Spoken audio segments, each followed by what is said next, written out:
बिस्मिल्लाहिर्रहमानिर्रहीम। पहला सबक था किताब खुदा का, सारी कुंबा है मखलूक खुदा का। अस्सलाम वालेकुम, मेरा नाम ऐना फातिमा बंदयाल है और मैं बंदयाल वेलफेयर फाउंडेशन के प्लेटफॉर्म से आज बंदयाल वेलफेयर फाउंडेशन की रिप्रेजेंटेटिव हूँ। सबसे पहले मैम रईसा सर सलाउद्दीन और स्कॉलर फैमिली का मैं बहुत बहुत शुक्रिया अदा करना चाहूँगी, जिन्होंने मुझे आज अपने यहाँ पे इमोशंस को एक्सप्रेस करने का मौका दिया।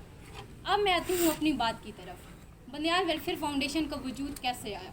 आज से 20 साल पहले एक मज़दूर जिनकी उम्र 65 से 70 साल थी, उन्होंने अपनी 65 से 70 साल की उम्र का अरसा बहुत खुददारी में गुजारा। उन्होंने मजदूरी करके अपने बच्चों को पाला पोसा।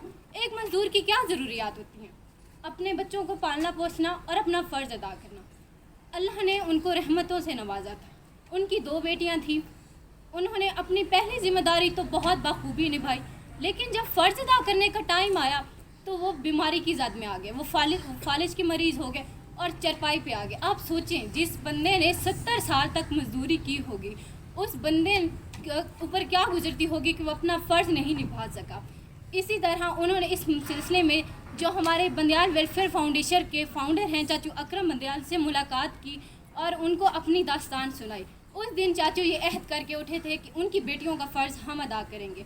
उन्होंने अपने साथियों के साथ मिलकर उनकी बेटियों का फ़र्ज़ अदा किया और चाचू ने सोचा कि ये सोच ख़त्म नहीं होनी चाहिए। ऐसे कई लोग होंगे जो अपने बात को आगे नहीं कर सकते होंगे, जो अपना दर्द किसी को नहीं बता सकते होंगे, हाथ नहीं फैला सकते होंगे। 70 साल तक उम्र करने वाला मजदूरी वाला बंदा, उस पर क्या गुजरी होगी जब उसने 70 साल बाद अपना फ़र्ज़ ना निभाने की वजह से अपनी दास्तान सुनाई होगी। इसी तरह उन लोगों का सहारा बने जो अपनी बात दूसरों तक नहीं पहुंचा सकते। वहाँ से चाचू ने एक पॉजिटिव सोच लेकर चले और वो अकेले चले थे और ऐसे अकेले चलते गए और काफ़िला बनता गया और ऐसे पॉजिटिव सोच से कितना इनकलाब आया। आज 20 साल बाद बंदयाल वेलफेयर फाउंडेशन अल्हम्दुलिल्लाह बहुत सारे प्रोजेक्ट्स में काम कर रही है, जिसमें हायर एजुकेशन, स्टूडेंट फ़ंड, जहेज़ फ़ंड, साइकिल स्कीम, कर्ज़े हंसना, बेरोज़गारों को कर्ज़े हंसना देना। आज बंदयाल आई हॉस्पिटल, यहाँ पे बहुत सारे बच्चे होंगे शायद जो जानते भी होंगे कि बंदयाल हाई हॉस्पिटल एक अपनी बहुत बड़ा कारनामा अंजाम दे रहा है। वहाँ पे फ़ी सबीलिल्लाह सारा काम हो रहा है। वहाँ पे जो एक चिट के चार्जेस होते हैं वो भी वहाँ पे चार्जेस नहीं है, अल्हम्दुलिल्लाह।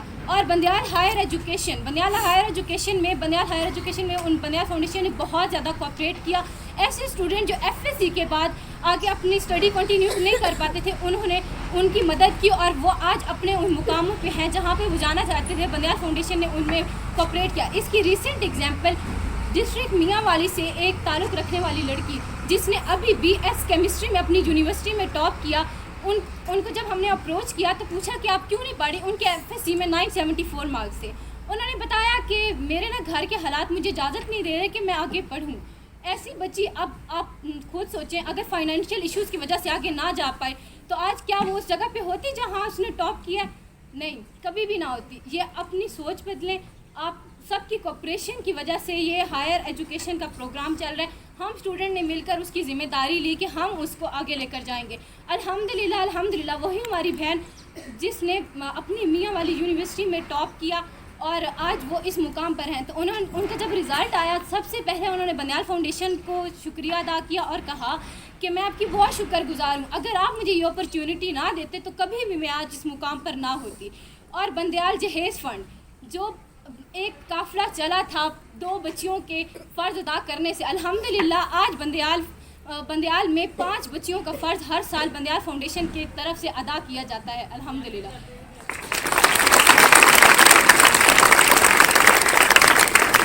Bandial public school, Bandial foundation के ज़ेरे नज़र चलने वाला बंदयाल पब्लिक स्कूल, जिसकी मैं एक्स स्टूडेंट हूँ, एज वेल मैं स्कॉलर की भी एक्स स्टूडेंट हूँ, उसमें अल्हम्दुलिल्लाह आज 45 ऑर्फन्स बिल्कुल फ्री ऑफ कॉस्ट पढ़े हैं और उसमें 18 ऐसे बच्चे हैं जो हाफ फ़ी पे करते हैं।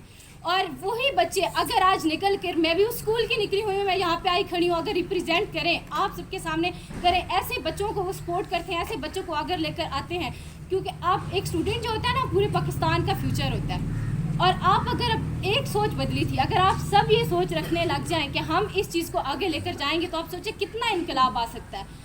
आप सब अगर मेरे साथ सिर्फ हायर एजुकेशन में ही साथ दें कि हम स्टूडेंट्स को आगे लेकर आएंगे, कोई ऐसा स्टूडेंट जो फीस की वजह से पीछे ना बैठे, इस वजह से ना बैठे कि वो फीस नहीं पे कर सकता, हम इस वजह से अपनी स्टडी छोड़ते, ऐसे बच्चों को हमने सपोर्ट करना है। और यहाँ से अब स्कॉलर में अब FVC भी करवा रहे हैं, यहाँ से अगर बच्चे आगे जाएं तो कल वो अगर फ़ी नहीं पे कर सकते तो उनको ख्याल हो कि पीछे मेरी एक फैमिली है, स्कॉलर फैमिली, जो ऐसे अपना एक ग्रुप बनाए, अपने अंदर एक ये चेंजिंग लाएं, अब पैसे इकट्ठा करें, उनकी फ़ी पे हो सकती है, उनके पास एक बैलेंस है, उनको ये ना उम्मीदी हो कि मैं आगे पढ़ ही नहीं सकता सिर्फ फाइनेंशियल इश्यूज़ की वजह से। नो, एक स्टूडेंट का फ्यूचर बहुत इंपॉर्टेंट होता है। आप अपनी सोच बदलें। एक बच्चा जो होता है ना, वो एक एबिलिटी लेकर पैदा होता है। हर बंदे के अंदर एक एबिलिटी है कि वो एक बंदे की ज़िंदगी बदल सकता है, और अल्लाह ने ये एबिलिटी रखी है, आपसे कोई एबिलिटी छीन नहीं सकता। तो आप अपनी इस एबिलिटी को ज़ाहिर करें और अपनी सलाहियत को रद्द अमल में लाएं।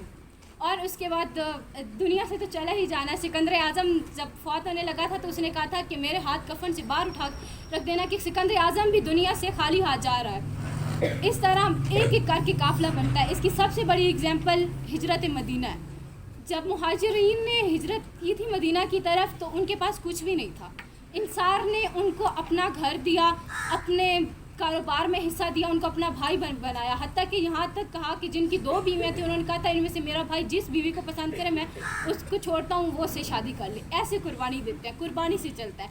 और रिसेंट एग्जाम्पल ईदी को जानते हैं आप सब? ईदी को जानते हैं? ईदी ने कहाँ से काम शुरू किया था? एक मुट्ठी से काम शुरू किया था। उसने कहा था कि मुझे ना अपने मोहल्ले में कहा था कि मुझे आप एक मुट्ठी आटा दें। वो एक मुट्ठी आटा, उन्होंने कहा था आप क्या करेंगे? उन्होंने कहा था आप दे तो सही।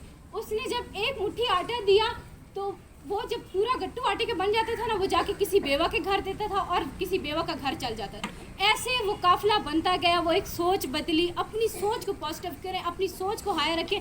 जितनी बड़ी सोच रखेंगे आप, अल्लाह आपको उतना नवाजेगा। और शुक्रिया स्कॉलर कि आपने अगेन मुझे यहाँ पे आने का मौका दिया। और उसके बाद आप एज अ स्टूडेंट क्या कर सकते हैं? आप ऐड करते हैं अपने आप से कि हम किसी की ज़िंदगी चेंज करेंगे? करते हैं ऐड? करते हैं ये ऐड कि हम किसी की ज़िंदगी चेंज करेंगे? हम एक एबिलिटी लेकर पैदा हुए हैं, हम उस एबिलिटी को ज़ाया नहीं होने देंगे। हम एक दूसरे की बैकबोन बनेंगे। करते हैं ये ऐड आप? यस। ओके। और मेरे इस काफ़िले में मेरे साथ कौन कौन शामिल होना चाहेगा? हैंड रेस करो।